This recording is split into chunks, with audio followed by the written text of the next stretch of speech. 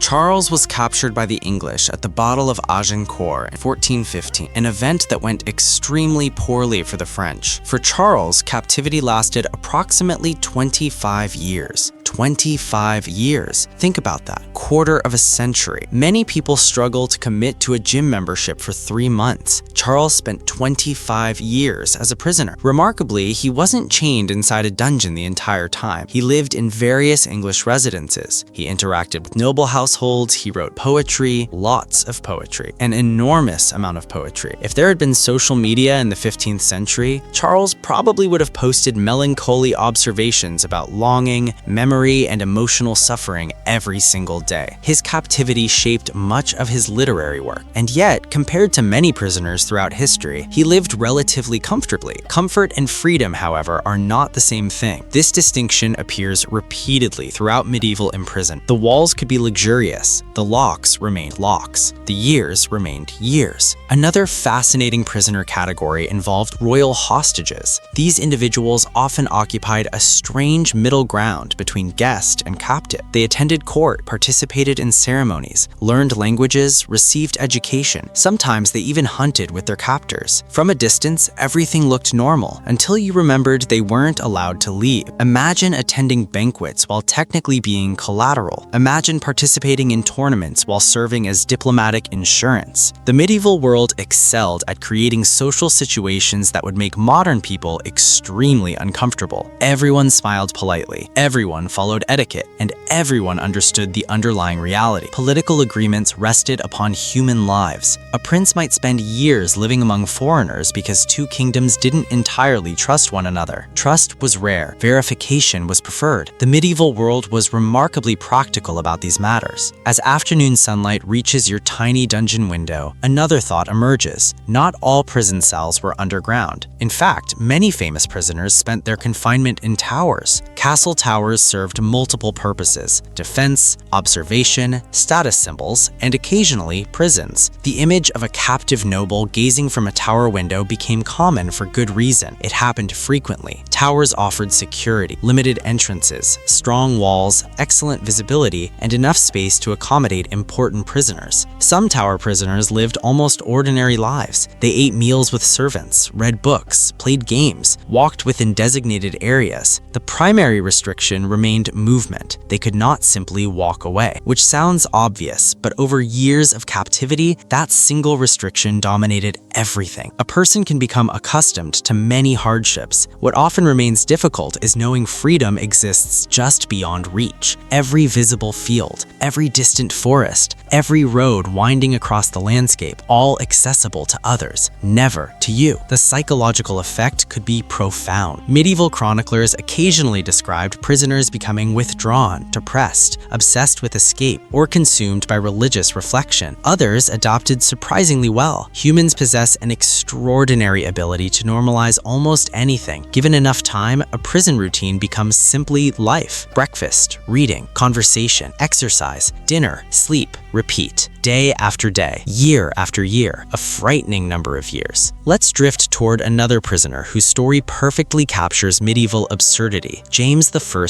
of Scotland. As a young prince, James was captured by the English in 1406. He remained in captivity for approximately 18 years. 18 years. Again, not a dungeon, not chains, not constant misery. He received education, training, courtly exposure. He learned music, literature, government, languages. By many standards, he received an excellent upbringing. The only unusual detail was that he happened to be a prisoner the entire time. Imagine explaining this situation. How was your education? Excellent. Where did you study? Captivity. It's an answer that raises additional questions. Eventually, James returned to Scotland and became king, which must have made for an interesting resume. Future monarch, former hostage, long-term political asset, professional captive. The medieval career path could be surprisingly flexible. As afternoon sunlight reaches your tiny tiny dungeon window, another thought emerges. Not all prison cells were underground. In fact, many famous prisoners spent their confinement in towers. Castle towers served multiple purposes: defense, observation, status symbols, and occasionally prisons. The image of a captive noble gazing from a tower window became common for good reason. It happened frequently. Towers offered security, limited entrances, strong walls, excellent visibility, and enough space to accommodate important prisoners. Some tower prisoners lived almost ordinary lives. They ate meals with servants, read books, played games, walked within designated areas. The primary restriction remained movement. They could not simply walk away, which sounds obvious, but over years of captivity, that single restriction dominated everything. A person can become accustomed to many hardships. What often remains difficult is knowing freedom exists just beyond reach. Every visible field, every distant forest, every road winding across the landscape, all accessible to others, never to you. The psychological effect could be profound. Medieval chroniclers occasionally described prisoners becoming withdrawn, depressed, obsessed with escape, or consumed by religious reflection. Others adopted surprisingly well. Humans possess an extraordinary ability to normalize almost anything. Given enough time, a prison routine becomes simply life: breakfast, reading, conversation, exercise, dinner, sleep, repeat, day after day, year after year, a frightening number of years. Let's drift toward another prisoner whose story perfectly captures medieval absurdity: James I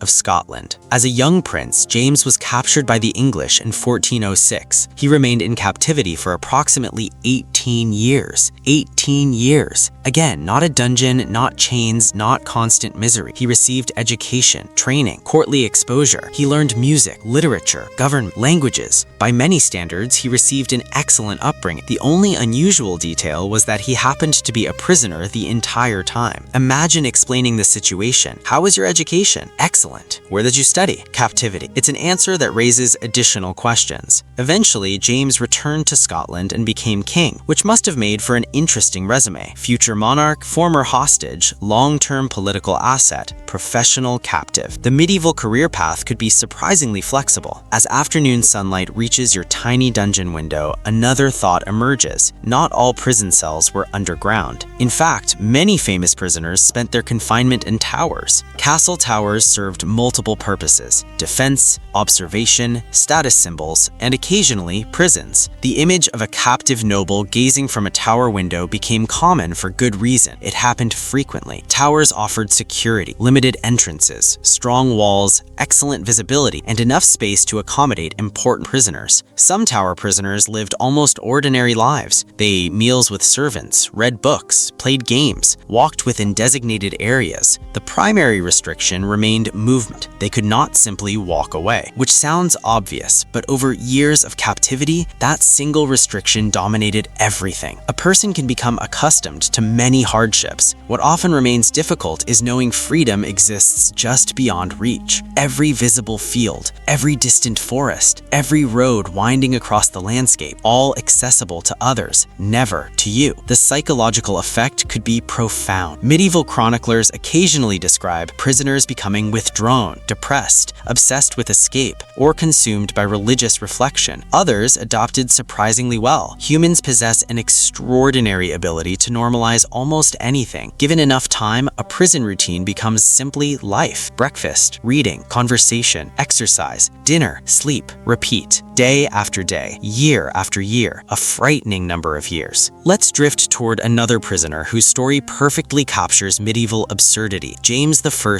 of Scotland. As a young prince, James was captured by the English in 1406. He remained in captivity for approximately 18 years. 18 years. Again, not a dungeon, not chains, not constant misery. He received education, training, courtly exposure. He learned music, literature, government, languages. By many standards, he received an excellent upbringing. The only unusual detail was that he happened to be a prisoner the entire time. Imagine explaining the situation. How was your education? Excellent. Where did you study? Captivity. It's an answer that raises additional questions. Eventually, James returned to Scotland and became king. Morning arrives once again. The light filtering through your tiny window is slightly brighter today, or perhaps your eyes have simply adjusted to dungeon life. Humans are remarkably adaptable creatures. Give us enough time and we can normalize Otherwise, almost anything. Crowded cities, long commutes, meetings that should have been emails, and in your case, a damp medieval prison cell. The water still drips, the straw still scratches, the stone still feels cold. Nothing has changed, which is precisely why your attention drifts toward the people who move through these corridors every day. The guards, the jailers, the men carrying keys, the men responsible for making sure prisoners remained prisoners. Because while history often focuses on kings, queens, and unfortunate captives, someone actually had to manage these places. Someone had to lock doors, deliver food, check chains, record names, and occasionally explain to their superiors why an important prisoner had somehow disappeared, a conversation nobody wanted to have. Imagine being a medieval jailer. Your day begins before sunrise. You wake up in a castle that is already stirring with activity. Servants are lighting fires, kitchen workers are preparing food, stable hands are tending horses, and somewhere below, prisoners are beginning another day of confinement. Your job is not glamorous. No bard is writing songs about your administrative excellence. No chronicler is eagerly recording your inventory reports. You are not slaying dragons. You are checking locks. And checking locks, unfortunately, lacks heroic appeal. Yet, castle prisons depended on these men. Without them, the entire system collapsed almost immediately. The average guard spent much of his day performing tasks that sound surprisingly ordinary: inspecting cells, delivering meals, monitoring entrances, maintaining order, recording arrivals and departures. A tremendous amount of medieval government involved paperwork. Not modern paperwork, different paperwork, but paperwork nonetheless. The Middle Ages loved records. Taxes required records. Property required records. Prisoners required records. Someone needed to know who was imprisoned, why they were in prison, who was responsible for them, and who would be blamed if they escaped. The last category received particular attention because escapes happened more often than one might expect. Castles were impressive structures, massive walls, heavy gates, iron locks, guard towers, all designed to keep people out or keep people in. Yet prisoners remained surprisingly creative. After all, they had one thing in abundance: time. Lots and lots of time. A free person spends their day working, traveling, socializing, managing responsibilities. A prisoner spends considerable time staring at walls. Eventually, even a wall becomes interesting. Eventually, every crack receives inspection. Every loose stone receives attention. Every routine receives analysis. A determined prisoner could transform boredom into a research project. Many did. Some prisoners escaped through bribery, a classic strategy. Money has always possessed a remarkable ability to complicate security arrangements, particularly in periods where guards were not earning enormous salaries. Imagine standing watch for 12 hours, living on modest wages. Then a wealthy prisoner offers enough money to change your life. Suddenly, ethics becomes a more complicated subject. Not everyone accepted bribes. Many guards remained loyal. Others recognized that helping a prisoner escape often resulted in severe consequences, possibly fatal consequences. Still, bribery appeared throughout medieval history because humans remained humans, and humans occasionally make questionable decisions when money enters the conversation. Other prisoners escaped through patience, years of patience, the sort of patience normally associated with mountains. One famous category involved prisoners secretly filing through iron bars, not quickly, very slowly, night after night, week after week, month after month. Imagine spending an entire year removing a single bar. It's difficult to think of a stronger demonstration of commitment or stubbornness, possibly both. Some prisoners lowered themselves from towers using ropes made from bed sheets. Others exploited careless guards. A few escaped through hidden passages. Castles accumulated hidden passages the way old houses accumulate strange noises. Not every castle had them, but enough did to keep historians entertained. The best escape stories often sound slightly ridiculous. One prisoner hides inside a barrel, another disguises himself, someone else slips away during confusion created by a celebration. Human ingenuity thrives when freedom is involved. Unfortunately, many escape attempts failed, very visibly, very embarrassing. Imagine spending 6 months planning an elaborate escape only to discover the outer door remains locked. History rarely records the unsuccessful plans, but statistically, there must have been many. The medieval world was filled with ambitious failures. hours. By midday, sunlight briefly touches part of your dungeon wall. A tiny golden patch appears, then slowly moves away. It feels strangely important. Prisoners often became experts at observing tiny details: patch of sunlight, a bird outside a window, a new crack in the stone. These small things gained significance because daily life contained so little variation. Modern people often underestimate the psychological challenge of not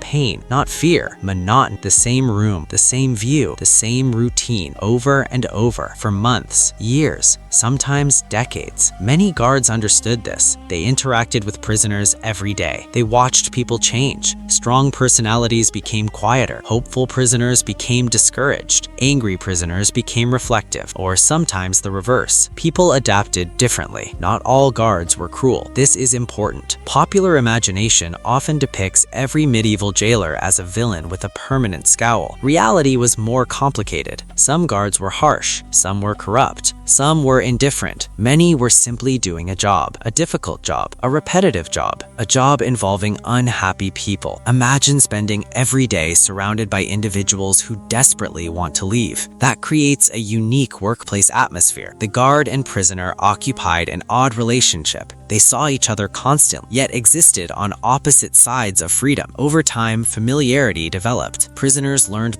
routines. Guards learned prisoners' habits. Conversations occurred. Friendships occasionally formed. Conflicts certainly formed. Human relationships emerge almost anywhere, even inside prisons. Especially inside prisons, a long captivity creates strange social dynamics. Some prisoners knew their guards better than they knew many members of their own family. Years of daily interaction will do that. Let's drift toward another curious aspect of prison life: animals. Because medieval castles contained animals everywhere. Dogs wandered courtyards, cats hunted mice, horses filled stables, chickens appeared in surprising locations, and prison areas were no exception. Rats, unfortunately, were common visitors. Where humans store food, rats eventually arrived. The two seem to possess a centuries-long appointment schedule. Prisoners frequently reported encounters with rodents. Not welcome encounters, just encounters. Cats sometimes helped, sometimes. Cats have always maintained a flexible interpretation of workplace responsibilities. A medieval castle cat might eliminate several mice, or spend the afternoon sleeping beside a fire. The cat would not explain its decisions. The cat did not answer to management. As afternoon fades toward evening, your thoughts wander toward perhaps the most important responsibility of a jailer: keeping prisoners alive. This sounds obvious, yet it mattered enormously, particularly for important captives. A dead prisoner generated complications. A live prisoner retained value. Ransoms required living participants. Negotiations required living participants. Political leverage required living participants. Thus, many jailers spent considerable effort ensuring prisoners survived. Food had to arrive. Medical attention occasionally became necessary. Basic shelter had to remain functional, not from kindness necessarily, though kindness sometimes existed, rather from practicality. Medieval administration often operated through practicality. A healthy prisoner remained useful. An unhealthy prisoner created paperwork, and nobody wanted additional paperwork, not even in the Middle Ages. Night begins settling across the castle once more. Torches flicker in the corridors. Guards exchange shifts. Keys rattle softly. The familiar sounds of eve return. Somewhere above, nobles discuss politics. Perhaps they debate alliances. Perhaps they discuss taxes. Perhaps they complain about relatives. Medieval aristocrats loved complaining about relatives. Given their family trees, one can understand why. Down here, however, life remains simpler. A locked door, a narrow window, a mattress made of straw, and the endless passage of time. Yet behind every prison stood ordinary workers, guards, jailers, clerks, messengers, people whose names rarely appear in history books, people who spent their lives managing the practical realities of captivity. Without them, castles could not function. Without them, prisoners could not remain prisoners. History often remembers rulers, but institutions survive because ordinary people show up every morning and do their jobs, even jobs involving dungeon keys. Tomorrow, we'll move deeper into another side of medieval imprisonment. We'll We'll explore what prisoners actually ate, how they slept, what happened when they became sick, and how daily survival worked inside castle walls. And, as we'll discover, medieval prison food occasionally managed to be both simple and disappointing at the same time, a surprisingly impressive achievement. For now, though, the castle settles into darkness. The footsteps grow quieter, the torches burn lower, and somewhere beneath the ancient stones, prisoners drift towards sleep while the guards continue their endless rounds through corridors that have witnessed centuries of waiting. Morning arrives again. At this point, the castle dungeon feels almost familiar. Not comfortable, let's not get carried away. Nothing involving damp stone walls and a straw mattress should ever be described as comfortable, but familiar. The sort of familiarity that develops when you've spent enough days staring at the same cracks in the same wall. You wake slowly. The darkness is already beginning to retreat. A pale ribbon of light slips through the narrow window. Somewhere beyond the castle walls, farmers are starting their work. Merchants are preparing stalls. Travelers are loading carts. The world is moving. You, meanwhile, are still here, exactly where you were yesterday, and exactly where you'll probably be tomorrow, which means your thoughts naturally drift toward one of the most important subjects in prison life: food. Not exciting food, not feast day food, not the kind of meal that inspires songs or family recipes, just prison food, the humble fuel that kept thousands of medieval prisoners alive. Now, if you've ever imagined medieval prisoners receiving dramatic bowls of gruel every day, reality was both more complicated and somehow less interesting. Most prison meals depended on three factors: who you were, where you were, and how much someone cared whether you remained alive. Those three details determined almost everything. A wealthy noble prisoner might receive roasted meats, fresh bread, wine, fruit, and imported luxuries. A poor prisoner might receive dark bread, broth, and little else. The difference could be enormous. Medieval society loved hierarchy. It organized nearly everything according to hierarchy: clothing, housing, law, food, even captivity. Status followed you everywhere, including prison, especially prison. Your breakfast arrives through the small hatch in the door. The ritual never changes. A guard appears, the hatch opens, the meal slides through, the hatch closes. No conversation, no cheerful greeting, just bread. The bread itself deserves attention, because bread formed the foundation of medieval diets. For many people, bread was not merely part of a meal, it was the meal. People consumed astonishing quantities of it. Rich people, poor people, monks, soldiers, servants, everyone ate bread. The quality simply varied. The rich enjoyed lighter loaves made from carefully refined flour. The poor often ate darker bread containing rye, barley, oats, or whatever grains happened to be available. Sometimes the bread was excellent. Sometimes it possessed the approximate density of a paving stone. The Middle Ages offered a surprisingly broad spectrum of bread experiences. Your loaf today falls somewhere in the middle. Not terrible, not memorable, merely bread, which is probably exactly what the baker intended. Beside it sits a small bowl of broth. Broth appears constantly in medieval diets because it solved multiple problems at once. It stretched ingredients, it provided warmth, it was relatively easy to prepare, and it could conceal the fact that there wasn't much food available, a useful quality during difficult times. The broth contains vegetables, perhaps onions, possibly cabbage, maybe both. Medieval cooks loved cabbage with a dedication bordering on emotional commitment. If a medieval recipe survives, there's a reasonable chance cabbage appears somewhere nearby. The vegetable seems to have followed Europeans everywhere, to castles, to villages, to monasteries, to battlefields, and naturally to prisons. You eat slowly. There's no reason to rush. Prison changes your relationship with time. Meals become events, not because they are exciting, because they divide the day. Breakfast marks morning, dinner marks evening, everything else stretches between them. Hours become easier to measure when there are few alternatives. As you finish the meal, your thoughts wander toward another challenge: water, or more specifically, finding safe water. Modern people rarely spend much time worrying about this. You turn a tap, water appears. Simple. Medieval life operated differently. Clean water was valuable. Castles invested enormous effort in securing reliable supplies. Wells were essential. Springs were precious. Access to water could determine whether a fortress survived to siege. Prisoners depended entirely on whatever supply their captors provided. Most received enough to survive, though not enough to enjoy. Enjoyment ranked relatively low on prison administrators' priority lists. Let's be honest, comfort was not the mission statement. Now, imagine that several weeks have passed, or months. The routine remains unchanged. You wake, eat, wait, sleep, repeat. A pattern emerges, and with that pattern comes another challenge: staying healthy, or at least attempting to. The medieval world possessed medical knowledge, more than people sometimes assume. Doctors existed, surgeons existed, herbal remedies existed. Yet illness remained a constant companion, even for the wealthy, perhaps especially for the wealthy. History contains an astonishing number of nobles who appear to have spent much of their lives feeling vaguely unwell. A king develops digestive problems, a duke suffers mysterious fevers, a queen experiences recurring headaches. Everyone consults physicians, everyone receives treatments. The results vary considerably. Inside prisons, sickness created additional problems. A prisoner could not simply visit a local healer. He depended on guards and administrators. Some prisons arranged medical care, others did not. Everything depended on resources and status. Again, status appears. Status always appears. Medieval society treated status the way modern smartphones treat notifications. It was constantly present. A wealthy captive might receive personal physicians. A poor captive might receive prayer and optimism. One of these options proved slightly more reliable than the other, though not always. Medieval medicine occasionally produced treatments so unusual that prayer began looking surprisingly competitive. By midday, sunlight briefly warms a section of your cell. The warmth feels pleasant, remarkably pleasant, which reveals another reality of prison life. Temperature mattered a great deal. Castles looked magnificent from the outside. Massive walls, towering structures, impressive defenses, yet inside they could be astonishingly cold. Stone retains coolness exceptionally well, particularly during winter. Fireplaces helped for people who had fireplaces. Dungeon prisoners generally did not. Instead, they relied on blankets, clothing, and wishful thinking. The medieval approach to winter survival often involved wearing additional layers and hoping for the best. Many prisoners spent cold months enduring discomfort that modern people would find difficult to imagine. Not dramatic suffering, just relentless cold, day after day, week after week, the sort of cold that settles into your bones and refuses to leave. Summer brought different challenges: heat, humidity, insects, odors. Stone rooms trapped air. Ventilation varied. The overall experience was rarely luxurious. Prisoners became experts at tolerating conditions they could not change, an underrated historical skill. As afternoon drifts onward, another topic emerges: sleep, or more accurately, the medieval struggle to achieve decent sleep. Your straw mattress sits in the corner. Calling it a mattress remains generous. It is essentially a sack filled with straw, sometimes fresh straw, sometimes not. The distinction mattered enormously. Fresh straw remained relatively comfortable. Old straw developed unpleasant habits, odors, moisture, tiny unwelcome residents. The less said about those residents, the better. Let's preserve everyone's bedtime. Still, medieval bedding rarely matched modern standards, even among ordinary free people. Prisoners often received the most basic arrangements possible: a blanket, a straw pallet, perhaps an additional covering during winter. That was usually enough. Enough, after all, was the standard. Not comfort, not luxury, enough. And people adopted. Human beings have always adopted. Throughout history, countless individuals survived conditions modern observers would consider impossible. They endured because there was no alternative. They adjusted because adjustment was necessary. The medieval world demanded resilience, sometimes willingly, often not. As evening approaches, dinner arrives, remarkably similar to breakfast. This surprises nobody. Variety was not prison's specialty. Bread returns, broth returns, perhaps a little cheese appears, perhaps not. Either way, expectations remain appropriately modest. You eat quiet. The corridor beyond your door grows darker. Voices become less frequent. The castle above settles into its evening rhythm. Servants finish their work, fires burn lower, doors close. Night approaches. And as darkness spreads across the prison, another realization arrives. Survival itself was a daily achievement. Not heroic survival, not legendary survival, simply ordinary survival. Eating enough food, finding enough warmth, avoiding illness, maintaining hope, enduring boredom, making it through another day. These small victories formed the foundation of prison life. History often celebrates dramatic moments, battles, coronations, treaties, yet most human lives consisted of quieter struggles, getting through winter, recovering from sickness, waiting for better circumstances. Prison concentrated those struggles into a single confined space. Every day became an exercise in endurance. And tomorrow we'll explore perhaps the most valuable resource any medieval prisoner possessed: information, news from outside, rumors, letters, visitors, because when freedom disappears, knowledge becomes precious. Knowing what is happening beyond the walls can mean the difference between hope and despair. And as we'll soon discover, medieval castles were absolutely overflowing with rumors, many of them true, many of them false, and many occupying that mysterious middle ground where nobody really knew for certain. For now though, the broth bowl is empty, the torches flicker soft, the guards continue their rounds, and beneath the sleeping castle, another prisoner pulls a rough blanket closer, closes tired eyes, and prepares to face another identical morning when dawn eventually returns. Morning returns, the same pale light, the same damp stone, the same distant dripping that now feels less like a sound and more like a permanent roommate. At this point, you could probably identify individual water drops by personality. That one sounds optimistic. That one sounds tired. That one has clearly been falling from the ceiling for several centuries and has completely given up. Such are the thoughts that emerge when a person spends enough time in a medieval prison. The human brain dislikes empty space. When boredom arrives, the mind fills the gaps. And one of the most valuable things a prisoner could obtain was something surprisingly simple: information. Not food, not blankets, not wine. Information. News from outside the walls. Because while your body remains trapped inside the castle, your thoughts constantly wander beyond it. What is happening out there? Has the war ended? Has the king changed? Has your family written? Has anyone remembered you? Has anyone forgotten? For prisoners, uncertainty could become more painful than confinement itself. A locked door is one problem. Not knowing why the door remains locked is another. And so rumors became one of the most valuable currencies in medieval prisons. A rumor might arrive through a guard, a servant, a visitor, a newly arrived prisoner, a passing clerk. Anyone who moved between the prison and the outside world became a potential source of information. Of course, the problem with rumors is that they are often nonsense. Human beings have possessed an extraordinary talent for spreading nonsense throughout history. Modern technology merely increased the speed. The underlying skill existed long before the internet. Imagine a prisoner hearing that a king has died. Exciting news, potentially life-changing news. A new ruler might offer pardons. A new government might change policies. A new political situation might lead to release. The rumor spreads through the prison. Everyone discusses it. Everyone speculates. Days later, it turns out the king is perfectly healthy. He merely caught a cold, and suddenly an entire dungeon experiences collective disappointment. Such events occurred frequently. Information traveled slowly. Verification traveled even slower. A message crossing medieval Europe could take weeks, sometimes months. Weather delayed travel, road conditions delayed travel, wars delayed travel, bandits occasionally delayed travel. The medieval transportation system lacked efficiency, to put it gently. As a result, news often arrived distorted. A small battle became a major victory. A major defeat became a strategic retreat. A minor disagreement transformed into a political crisis. People embellished stories, always have, always will. Prisoners quickly learned to treat rumors with caution, though caution did not stop them listening. Everyone listened, because even unreliable information felt better than no information at all. You sit near your cell door. Perhaps you hear voices farther down the corridor. Two prisoners discussing recent events. One claims a rebellion has begun somewhere. The other insists a peace treaty is imminent. Neither possesses evidence, yet both speak with absolute confidence. History's most renewable resource has always been confident speculation, and medieval castles produced it in abundance. Now let's talk about letters. Letters were treasures, particularly for long-term prisoners. A single letter could transform an entire month. Imagine waiting weeks for news. Then one day, a guard appears carrying a folded piece of parchment. Suddenly, everything changes. Family news, political updates, personal messages, information from home. The outside world briefly enters your cell. Many prisoners cherished letters. They read them repeatedly, memorized passages, stored them carefully, returned to them during lonely evenings. A letter represented connection, proof that life beyond the walls continued, proof that someone still remembered, and memory mattered enormously. One of the greatest fears among prisoners was not punishment, it was being forgotten. History contains countless examples. Captives writing desperate appeals, requests for assistance, requests for intervention, requests for remembrance, not because they expected miracles, because they wanted confirmation that they still existed in the minds of others. It is a deeply human concern, perhaps one of the most human concerns. We all want to matter to someone, even kings, especially kings. Kings often spent remarkable energies worrying about how history would remember them. Some built monuments, some commissioned chronicles, some started wars. A monument was generally the safer option. Now imagine being a noble prisoner confined for years. You wait constantly for correspondence. Each letter becomes an event. Each visitor becomes significant. Each piece of news receives careful examination. Long before newspapers existed, people hungered for information. Curiosity is not modern. Curiosity is ancient. Prisons simply intensified it. As afternoon arrives, sunlight touches your wall once more. You notice how carefully you now observe these details. The angle of light, the sound of footsteps, the rhythm of daily activity. Prisoners often became experts in observation. After all, there was little else to study. Some could identify guards simply by the sound of their walk. One guard moved quickly, another limped slightly, a third dragged his boots. Eventually, prisoners learned these patterns. Routine became predictable. Predictability offered comfort. Humans enjoy knowing what comes next, even when what comes next is prison. This attention to detail occasionally proved useful, particularly when escape entered the conversation, and escape entered many conversations. Not every prisoner attempted it, not every prisoner wanted to risk it, but almost every prisoner imagined it, at least occasionally, during long evenings, during sleepless nights, during moments when freedom felt especially distant. The mind naturally wanders. Could it be done? Would it work? What lies beyond the walls? These thoughts visited countless prisoners throughout history. Some acted upon, most did not, because escape carried risks, enormous risks. Failure often resulted in stricter confinement, additional chains, reduced privileges, and nobody enjoyed acquiring additional chains. They lacked aesthetic appeal. Let's drift briefly toward another source of information: visitors. Visitors occupied a fascinating role within prison life. Not every prisoner received them, far from it, yet important captives often did. Lawyers, relatives, messengers, clergy, political representatives, friends, occasionally enemies. Medieval society loved formal visits. Everything involved ceremony, everything involved protocol. People rarely just stopped by. There were procedures, permissions, approvals. The Middle Ages enjoyed rules almost as much as they enjoyed ignoring them. A visitor brought more than conversation. A visitor brought normality. For a short time, prison life expanded. The outside world entered your cell. Stories were exchanged, questions answered, news delivered, hope renewed or destroyed. Sometimes visitors carried bad news: family deaths, lost fortunes, political defeats, broken alliances. Life continued outside the walls. Not all developments were favorable. Many prisoners learned difficult truths through visiting messengers. One can only imagine those conversations. A loved one has died, an estate has been lost, a war has ended badly, a political ally has changed sides. The prisoner listens, unable to intervene, unable to act, powerless. Captivity often meant watching life unfold from a distance, like observing a storm through a window while being unable to leave the room. Now evening approaches once again. The castle grows quiet. The day's activity fades away, and somewhere above, nobles gather around fires discussing the latest news: politics, trade, war, marriage alliances, inheritance disputes, the endless subjects that occupied medieval society. Down here, prisoners discuss those same topics, only with less information, considerably more speculation. A rumor enters the prison. It grows, changes, mutates. By the end of the week, nobody remembers the original version. Some traditions truly are timeless. The prison becomes a small world unto itself, a community built from confinement, a place where information spreads rapidly because there is little else to discuss, and where hope often arrives disguised as news. A king has died, a war has ended, a ransom has been negotiated, a pardon might be coming, maybe possible. You enter a new courtyard, new faces, new routines. The old prison disappears behind you. The new prison lies ahead, and perhaps the strangest realization arrives. After enough time in captivity, a prisoner begins carrying prison with him. The walls change, the rooms change, the guards change, yet the condition remains. The limitation remains. Freedom remains absent. Even so, many prisoners welcomed transfers. At least they provided variety, a new environment, new conversations, new possibilities. Hope often accompanied movement. Maybe circumstances were changing. Maybe negotiations were progressing. Maybe release was closer than before. Hope can survive astonishing lengths of time. History proves this repeatedly. People endure hardship because they believe tomorrow might improve. Prisoners were no different. Indeed, they often became experts in hope, not unrealistic hope, not constant optimism, something quieter, more stubborn. The simple belief that circumstances cannot remain unchanged forever, even when evidence occasionally suggested otherwise. Night begins settling over the new castle. Torches appear along walls. Guards exchange shifts. The familiar sounds of confinement return. A new cell waits, perhaps, But an important one. one. As a result, various forms of separation sometimes emerged. Not always, not consistently, but often enough to matter. Communities learned through experience,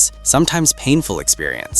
History is full of lessons learned the hard way, and medieval Europe learned many of them repeatedly. Your own cell suddenly feels different, not safer exactly, just separate. The thick walls that once felt oppressive now seem slightly protective. Funny how perspective changes. The same locked door can represent imprisonment one day and security the next. Human psychology is wonderfully adaptable, or wonderfully strange, possibly both. As evening approaches, you think about another challenge illness created: loneliness. Prison was already lonely. Disease made it lonelier. Visitors stopped arriving. Conversations diminished. Interactions became limited. People withdrew into their own worries, their own fears, their own symptoms. Even healthy prisoners felt the change. The atmosphere shifted. The routine changed. The familiar rhythm of prison life became uncertain, and uncertainty has a way of amplifying anxiety. A cough becomes significant. A headache becomes suspicious. A bad night's sleep becomes a source of concern. The mind begins noticing every sensation, every discomfort, every possibility. Humans have been doing this for thousands of years, probably longer. Night settles across the castle. The corridors grow quiet. The physician has finished his rounds. The guards speak in low voices. Somewhere beyond the walls, the wider world continues without interruption. Fields still need tending. Roads still carry travelers. Markets still open. Life moves forward. It always does. Yet inside the castle, everyone waits. Not for a battle, not for a political decision, not for a ransom payment, for symptoms, for improvement, for recovery, for answers. Because when disease entered a medieval castle, even the most powerful people found themselves facing the same uncertainty as everyone else. A king could command armies. A queen could influence kingdoms. A noble could own vast estates. Yet none could order a fever to leave. History repeatedly reminds us of this truth. Human beings build walls, build castles, build kingdoms, build empires. Then nature quietly reminds everyone who remains in charge. Fortunately, not every illness ended in tragedy. Many prisoners recovered. Many castles endured outbreaks and returned to normal. Life resumed. The routines returned. The world continued. And tomorrow, we'll explore something equally important: faith, prayer, hope, and the role religion played in the lives of medieval prisoners. Because when a person loses freedom, certainty, and control over the future, they often begin searching for something larger than themselves. And in the medieval world, that search frequently led toward God. For now, though, the castle settles into an uneasy silence. The torches flicker against ancient stone. The guards continue their patrols, and somewhere in the darkness, prisoners close their eyes and hope that when morning comes, the coughs will be fewer than they were today. Part 9. Prayers in the darkness. Morning arrives softly. The castle is quiet today, not silent. Castles are never truly silent. Wood creaks, footsteps echo, wind brushes against stone. Somewhere a door closes. Somewhere a horse snorts in a stable. Life continues. But after the worries of illness and uncertainty, the atmosphere feels calmer. The coughs have become less frequent. The rumors have slowed. The routines of prison life are gradually returning. And as you sit beside your narrow window, watching a pale strip of sunlight creep across the wall, your thoughts drift towards something that occupied enormous space in the medieval mind: faith. Modern people sometimes underestimate just how completely religion shaped medieval life. It was not merely something people did on certain days. It was woven into everything: birth, marriage, death, politics, war, education, law, daily routines, even time itself. Church bells divided the day. Religious festivals organized the year. Sacred stories shaped how people understood the world. For many medieval men and women, faith was not merely something people did on certain days. It was life. And nowhere did this become more important inside prisons, because prison strips away many things: freedom, routine, control, certainty. And when those things disappear, people often begin searching for meaning, something solid, something reliable, something beyond the stone walls. For countless medieval prisoners, that search led toward prayer. You imagine a prisoner kneeling beside a rough wooden bed. The room is cold, the future uncertain, the food disappointing, the walls damp. Yet every evening he repeats familiar prayers, words learned in childhood, words spoken thousands of times, words that connect him to family, community, memory, and hope. There is comfort in repetition. Humans have always understood this. A repeated prayer can steady the mind. A familiar ritual can create order amid uncertainty. Prisoners understood this particularly well because prison life lacked control. rule, and ritual provided a small measure of control, a way to organize the day, a way to organize the mind. Many castles included chapels. Even relatively small castles often maintained places of worship. The medieval elite took religion seriously, very seriously, sometimes sincerely, sometimes politically, often both. Human motives are rarely simple. A noble might genuinely believe in divine guidance while simultaneously appreciating the political benefits of appearing devout. The two were not mutually exclusive. History frequently operates in shades of gray, not black and white, not heroes and villains, just people, complicated people, making complicated decisions, usually convinced they were being perfectly reasonable. Now, imagine being an important prisoner, a noble, a bishop, perhaps even a prince. In many cases, arrangements could be made allowing attendance at religious services. Under guard, of course, always under guard. The guards tended to spoil the illusion of freedom. Still, participation in worship mattered. It offered connection, routine, normalcy, and occasionally a chance to leave one's room. Never underestimate the appeal of leaving one's room. After months of confinement, even a brief walk down a corridor could feel like a grand expedition. One of the fascinating things about medieval prisons is how often religion served practical purposes alongside spiritual ones. Clergy visited prisoners, confessions were heard, letters were carried, messages exchanged, information traveled. Religious figures sometimes acted as intermediaries during negotiations. A trusted monk or priest could move between worlds, between rulers, between prisoners and officials, between families separated by walls and distance. Faith and politics frequently traveled together, not always comfortably, but together nonetheless. As the morning passes, you think about another aspect of medieval religion, pilgrimages. Before imprisonment, many people dreamed of traveling to sacred sites. Some walked hundreds of miles, others crossed entire countries. A pilgrimage could take weeks, months, occasionally longer. The journey itself held meaning. The hardship held meaning. The destination held meaning. Now imagine being a prisoner, listening to stories of distant shrines and holy places, listening to tales of travelers moving freely across roads and mountains. The contrast must have felt enormous. Freedom often becomes most visible when you no longer possess it. A free traveler might complain about a difficult journey. A prisoner might view the same journey as paradise. Perspective changes everything.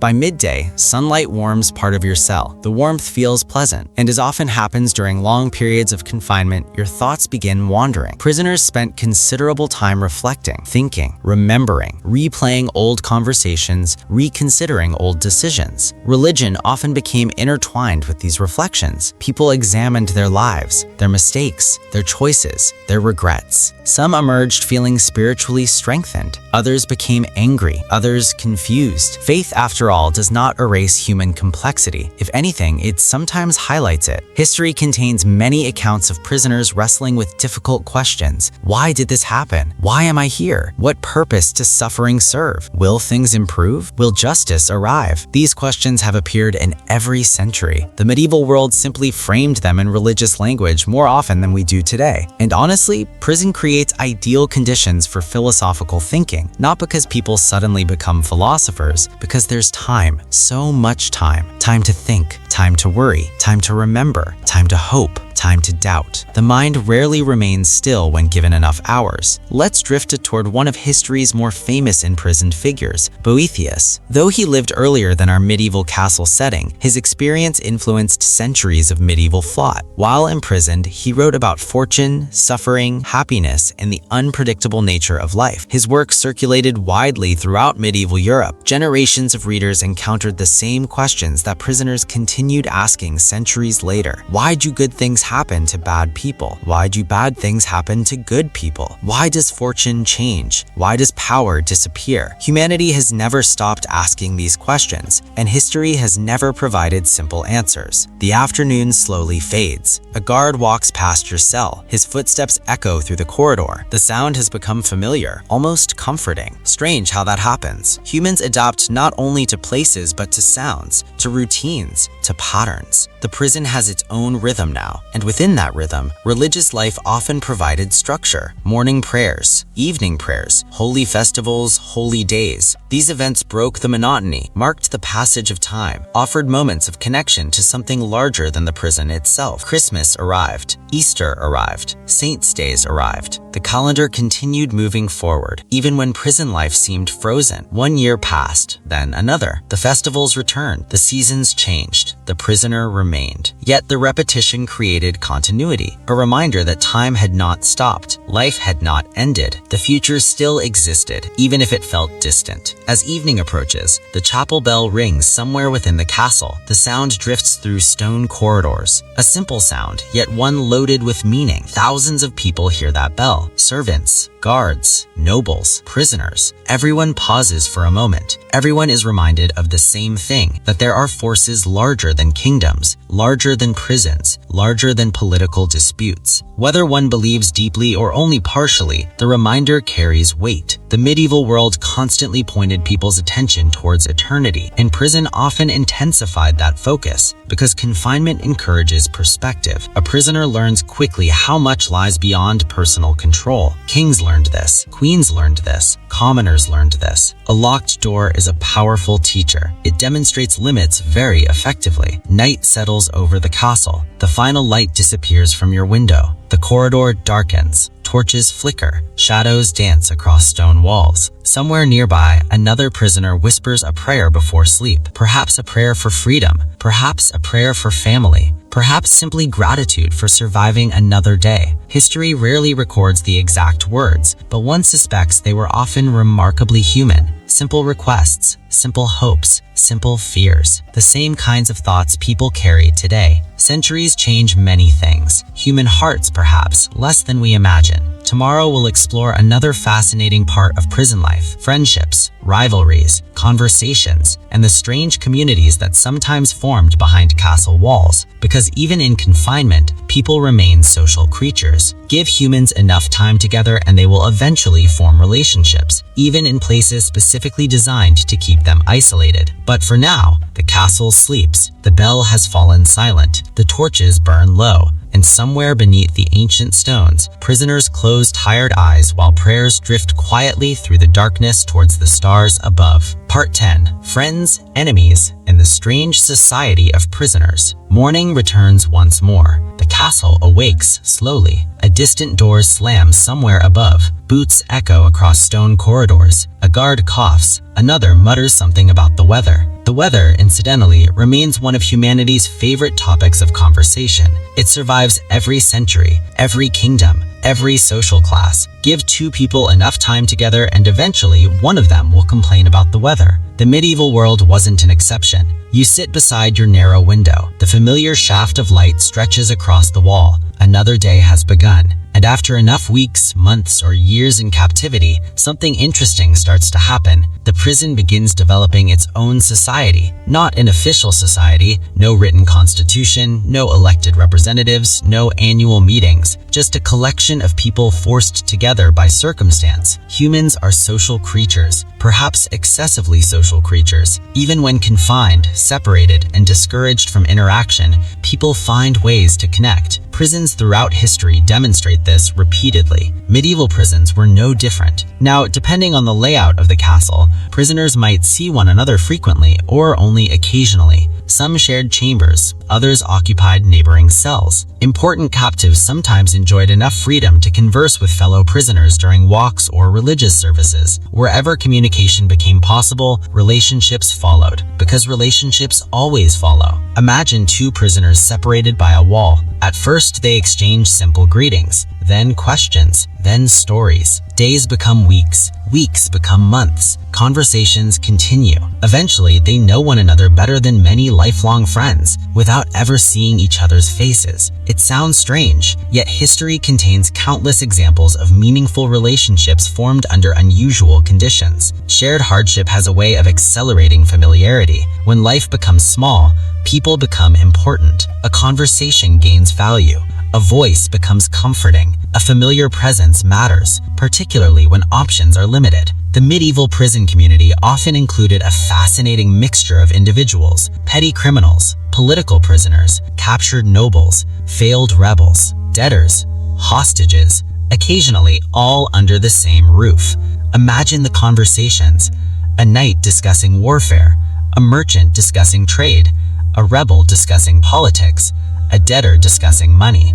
everyone convinced their own problems are the most important, a timeless human tradition.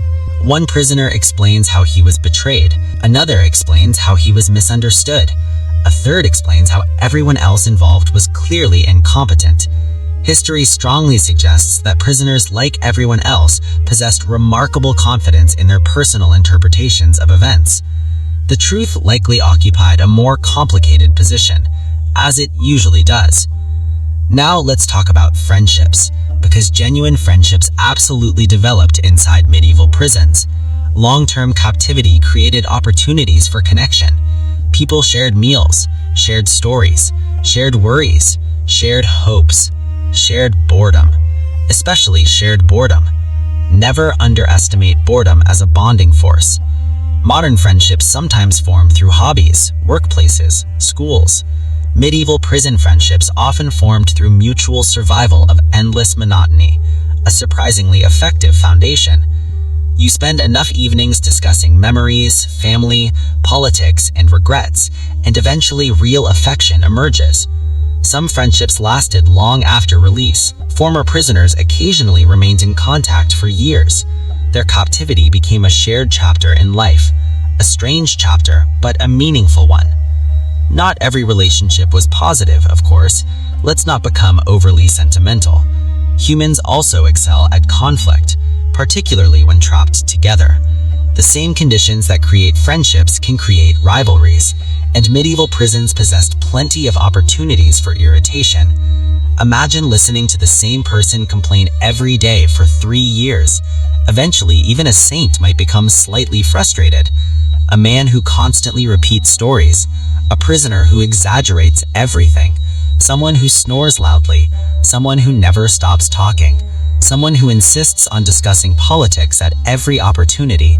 Imagine a man who spent his entire life surrounded by servants. Now he occupies the same prison as people he would never have interacted with previously. The experience could be educational or uncomfortable, sometimes both. Captivity occasionally forced individuals from different social classes into closer proximity than normal medieval society permitted. The results varied enormously. Some discovered unexpected common ground. Others discovered new reasons to dislike one another. Human interaction remains wonderfully unpredictable. As the morning drifts toward midday, your thoughts wander to one of the strangest prison phenomena: storytelling. Stories filled time, passed information, provided entertainment, preserved memory. A good storyteller became valuable, very valuable. Imagine a winter evening inside a castle prison. The wind rattles against stone walls. Darkness fills the corridor. A prisoner begins telling a tale, perhaps a story from childhood, perhaps a military adventure, perhaps a legend, perhaps an enormously exaggerated account of personal heroism. That last category appears throughout human history. People occasionally become more impressive when describing themselves. A fascinating coincidence. The story continues. Others listen. Questions follow. Details expand. Hours pass. For a little while, the prison disappears. Stories possess that power. They allow people to travel without moving, to revisit places, to revisit memories, to revisit better days. Many prisoners likely survived difficult periods partly through storytelling. The human mind needs somewhere to go, even when the body cannot. Let's drift toward another prison relationship, the relationship between older prisoners and newer arrivals. New prisoners entered captivity confused, uncertain, frightened. They did not understand routines, rules, personalities, or expectations. Experienced prisoners often became guides, informal teachers, sources of practical advice. Which guard is reasonable? Which guard should be avoided? How does meal distribution work? What mistakes create problems? The prison community developed its own knowledge, and knowledge mattered, especially inside environments where information remained limited. Every institution eventually develops unofficial experts, even prisons, particularly prisons. As afternoon sunlight fades, another reality emerges. Not all prisoners remained together forever. Some were released, some transferred, some ransomed, some disappeared into the machinery of politics. Friendships ended abruptly. A companion might suddenly leave. A familiar voice might vanish. The prison community constantly changed. People arrived. People departed. The population shifted. This created a peculiar emotional landscape. Prisoners learned not to assume permanence. Everything remained temporary, even long periods of captivity, especially long periods of captivity, because eventually something always changed. History changed. Politics changed. Wars ended. Kings died. Agreements emerged. Nothing remained fixed forever, even if it sometimes felt that way. As evening approaches, the castle settles into its familiar rhythm. Dinner arrives. Bread, broth, predictability triumphs once again. You eat quietly while reflecting on the countless relationships that developed behind prison walls throughout history. Some became lifelong friendships. Some became bitter rivalries. Most occupied the complicated middle ground where human relationships usually live, neither perfect nor terrible, simply human. And perhaps that is what makes prison history so fascinating. Captivity strips away many distractions. Status remains, politics remains, but much else disappears. What remains are people, talking, arguing, remembering, hoping, waiting, the essential elements of human life even beneath locked doors, especially beneath locked doors. The prison community becomes a miniature version of society itself, complete with friendships, disagreements, gossip, alliances, and occasional nonsense. Quite a lot of nonsense, actually. Human beings have never required freedom in order to generate nonsense. Tomorrow we'll explore one of the most exciting subjects any prisoner could imagine: escape. Not successful escapes necessarily. Many were spectacular failures. Some were ingenious, some were ridiculous, and a few were so improbably successful that even the guards must have paused afterward and wondered how exactly they had allowed that to happen. For now though, the castle grows quiet, the conversations fade, the corridor darkens, and somewhere beneath ancient stone walls, prisoners settle into sleep while friendships, rivalries, and half-finished stories linger in the darkness, waiting for another day. Morning arrives with a familiar pattern, a pale glow through the narrow window, the distant sounds of castle life beginning overhead, the gentle creak of ancient wood, the occasional cough from somewhere down the corridor, and of course, the endless dripping water. At this point, the dripping water has become part of the architecture, perhaps part of the staff. If the castle ever removed it, people might actually miss it. Not much, but a little. You wake slowly. Another day, another meal, another series of hours to be crossed one careful step at a time. And whenever prisoners faced long stretches of empty time, one particular subject eventually appeared: escape. Not because every prisoner planned one, not because every prisoner attempted one, but because every prisoner imagined one. Freedom has a curious effect on the human mind. When you possess it, you rarely think about it. When you lose it, you think of little else. A free person walks through a doorway without noticing. A prisoner notices every door, every lock, every key, every guard, every wall. Captivity transforms ordinary objects into symbols. A key becomes fascinating. A window becomes precious. A corridor becomes a possibility. Your mind naturally begins calculating. Could it be done? How difficult would it be? Who might help? What happens afterwards? These questions echoed through medieval prisons for centuries, and because human beings are wonderfully optimistic, the answers often sounded far more achievable than reality suggested. Let's imagine two prisoners sharing a conversation through a wall. One has developed an escape plan. Prisoners always develop escape plans. Many of them arrive around the third month of confinement. Others arrive around the third year. The timing varies. The plan itself rarely does. It usually begins with the phrase, "I've been thinking." Historically, those 4 words have launched an extraordinary number of questionable projects. The prisoner explains. He has noticed something: a loose stone, a predictable guard, a section of wall, a forgotten passage, a delivery route, a tiny opportunity. The details expand, the plan grows, the chances of success become increasingly theoretical. Yet for a few hours, perhaps a few days, hope flourishes. The dream of escape is often almost as important as escape itself. Hope gives shape to time. It gives purpose to waiting. Even impossible plans can provide comfort. Now, to be fair, some medieval prisoners escaped successfully. Quite a few, in fact. History preserves some remarkable examples. But before we reach the successful escapes, we should acknowledge a simple truth. Most escape attempts failed, spectacularly, embarrassingly, sometimes almost immediately. The average castle was specifically designed to prevent unauthorized departures. That was one of its major selling points. Massive walls, heavy gates, guard towers, multiple locks, alert soldiers. These features created challenges, and yet prisoners kept trying because people have always preferred difficult freedom over comfortable confinement. A fascinating example comes from noble prisoners. Nobles often enjoyed more freedom within their confinement. This created advantages: more movement, more visitors, more communication, more opportunities. Of course, it also meant more people watching them. The medieval world loved irony. A noble prisoner might spend years developing relationships with servants, guards, and officials. Occasionally, these relationships created possibilities: a sympathetic guard, a helpful messenger, a bribed official. Bribery appears again and again in prison history because money remains stubbornly persuasive, particularly when someone possesses very little of it. Imagine being a castle guard. Your wages are modest, your future uncertain. A wealthy prisoner offers enough money to purchase land, or start a business, or secure your family's future. Suddenly, the lock you're supposed to protect becomes morally complicated. Not everyone accepted such offers. Many guards remained loyal. Many recognized the enormous risks involved, but enough accepted to keep the strategy alive. Human nature rarely changes, only the details change. Let's drift toward one of the most entertaining categories of escape attempt: disguises. People love disguises. History loves disguises. Reality, unfortunately, tends to be less cooperative. Many prisoners attempted escape by changing appearance. Some dressed as servants. Others disguised themselves as laborers. A few attempted religious disguises. One can almost picture the confidence involved. This will definitely work. Sometimes it did. More often, someone asked an unexpected question and the entire plan collapsed immediately. History is filled with schemes defeated by simple conversations. Still, a surprising number succeeded, not because disguises were perfect, because medieval identification systems were remarkably different from modern ones. There were no photographs, no identification cards, no digital records. A traveler was largely whoever people believed he was. This created opportunities, and opportunities invited risk. Now imagine a prisoner spending years planning, not weeks, years. He studies routines, counts guards, observes schedules, memorizes habits. Every day becomes preparation. Every detail becomes information. Eventually, he acts. A rope appears. A window opens. A wall is crossed. For a few glorious minutes, perhaps hours, freedom feels real. The countryside stretches ahead. The night air feels wonderful. Then comes the difficult part: staying free. Escape from a castle was only the beginning. A fugitive still needed food, shelter, transportation, money, safe routes, helpful contacts. The medieval landscape could be unforgiving, particularly for someone traveling alone. The castle walls were only the first obstacle. The world beyond contained many more. As afternoon sunlight touches your cell wall, you think about another aspect of escape: the emotional side. Not everyone wanted to risk it. This might sound surprising, yet long-term prisoners sometimes developed complicated feelings about freedom. Imagine spending 15 years in captivity. Your routines are familiar, your surroundings predictable, your expectations limited. Freedom remains desirable, but freedom also becomes unfamiliar. The outside world changes, friends move away, family circumstances shift, political realities evolve. The person who entered prison no longer exists. The world he remembers no longer exists either. Release itself could become intimidating. Some prisoners worried about what came next. A strange thought, yet a very human one. People adapt to circumstances, even unpleasant circumstances, especially unpleasant circumstances. The unknown often frightens us more than the familiar, even when the familiar involves prison walls. Now let's float gently toward one of history's recurring themes: the escape tunnel. No prison story feels complete without one. Prisoners have been digging tunnels for centuries. The idea is simple: dig downward, dig out, reach freedom. In practice, things become more complicated. Tunnels require time, tools, secrecy, luck, enormous amounts of luck. Many collapsed, many were discovered, many never reached their destination. Yet people kept digging because somewhere deep inside the human spirit lives a stubborn refusal to accept permanent confinement. That stubbornness appears repeatedly throughout history, in prisons, in wars, in disasters, in ordinary life. Humans possess an extraordinary ability to continue trying, even when the odds look terrible, especially when the odds look terrible. As evening approaches, your thoughts settle on a simple truth: most prisoners never escaped. Most eventually left through official means: release, ransom, pardon, political negotiation, administrative decision. History often remembers dramatic escapes because they make excellent stories, but most captives experienced something quieter: waiting, Enduring, surviving. Then one day, a door opened. A guard arrived. A decision had been made. The imprisonment ended. No dramatic rope, no No secret tunnel, no disguise, just paperwork. Even in the Middle Ages, paperwork remained surprisingly powerful, perhaps more powerful than tunnels, though admittedly less exciting. The castle grows darker. Torches flicker along the corridor. A guard passes by carrying a lantern. The light briefly illuminates the walls before disappearing again. And somewhere in the prison, another captive is imagining freedom, imagining roads stretching towards the horizon, imagining forests, imagining home, imagining tomorrow. Because hope survives remarkably well inside prisons, perhaps better than anywhere else. Hope squeezes through cracks, climbs walls, slips beneath doors, and settles into places where logic insists it should not fit. Tomorrow will follow a different path. We'll explore what happened when prisoners were finally released. Because after years of captivity, freedom was rarely as simple as walking out the gate. The world had moved on, people had changed, and sometimes the hardest part of prison began after prison ended. For now though, the walls remain standing, the locks remain locked, the guards continue their rounds, and somewhere beneath the sleeping castle, prisoners drift toward dreams filled with open roads,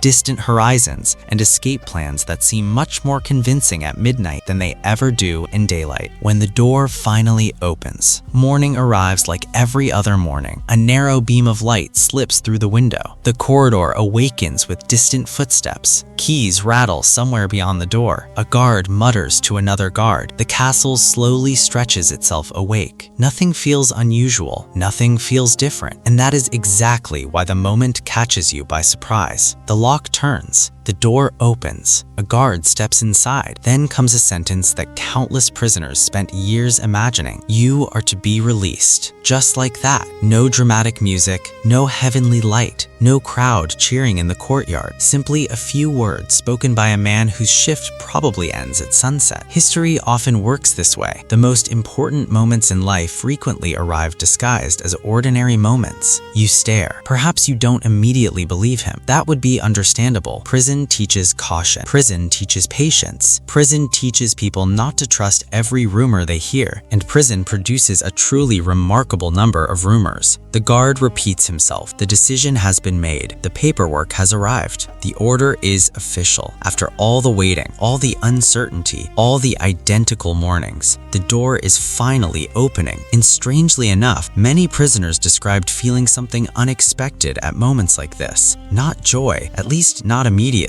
Confusion. Because when a person imagines freedom for years, freedom becomes an idea, a dream, a distant destination. Then suddenly it becomes real, and reality feels different. The cell that once seemed unbearable now feels familiar. The corridor feels familiar. The routines feel familiar. Even the irritating guard who walks too loudly at night feels familiar. Humans adapt to circumstances with astonishing efficiency, including circumstances they dislike, especially circumstances they dislike. You gather your belongings. The process takes almost no time. A blanket, perhaps, a cup, a few possessions accumulated over the years. Maybe letters. Letters often survive long after everything else. Prisoners treasured letters. Many carried them until the paper itself began wearing away. Words become precious when human contact becomes rare. Soon you are walking through the corridor, past the cells, past the walls, past the familiar places that once defined your entire world. Everything feels strangely smaller now. The prison that seemed enormous 6 months ago suddenly feels limited, contained, temporary. Perspective changes quickly, very quickly. A guard escorts you through the castle. You pass rooms you've never seen before, storerooms, hallways, courtyards, administrative offices, all the machinery that kept the fortress operating. The castle appears larger than you remembered, and smaller, both at once. Memory has peculiar habits. As you step into the courtyard, sunlight floods your eyes. You stop, not because you have to, because you want to. After years indoors, the sky looks enormous, almost absurdly enormous. How did you ever forget its size? Clouds drift lazily overhead. Birds cross the horizon. The wind touches your face. Ordinary sensations suddenly feel extraordinary. Prison changes people, not always dramatically, not always visibly, but it changes them. A person learns to appreciate things that seemed insignificant: sunlight, fresh air, silence, privacy, choice, especially choice. The ability to decide where to walk, when to walk, whether to walk at all. Freedom often reveals its value only after disappearing. Now imagine a prisoner who has spent 10 years in captivity, or 15, or 20. The world waiting outside is not the world he left behind. Children have grown into adults. Friends have aged. Enemies have disappeared. Rulers have changed. Entire political situations may have transformed. The prisoner walks through the gate, but the gate does not open into the past. It opens into a future nobody expected. This created challenges, many challenges. Let's drift toward a real historical example. King John II of France, whom we mentioned earlier. After years of captivity in England, he eventually returned to France. One might imagine a joyful restoration, a triumphant homecoming. Instead, the reality proved complicated because captivity changes relationships. Governments evolve. Political alliances shift. The world refuses to remain frozen while one person waits. History continues moving, always, without pause, without apology, without asking permission. Many former prisoners discovered that returning home felt strangely unfamiliar. The house remained, the village remained, the castle remained, yet something had changed. Sometimes the change existed in the world. Sometimes it existed within themselves. Often both. Imagine meeting a child who was an infant when you were imprisoned. Now he's taller than you.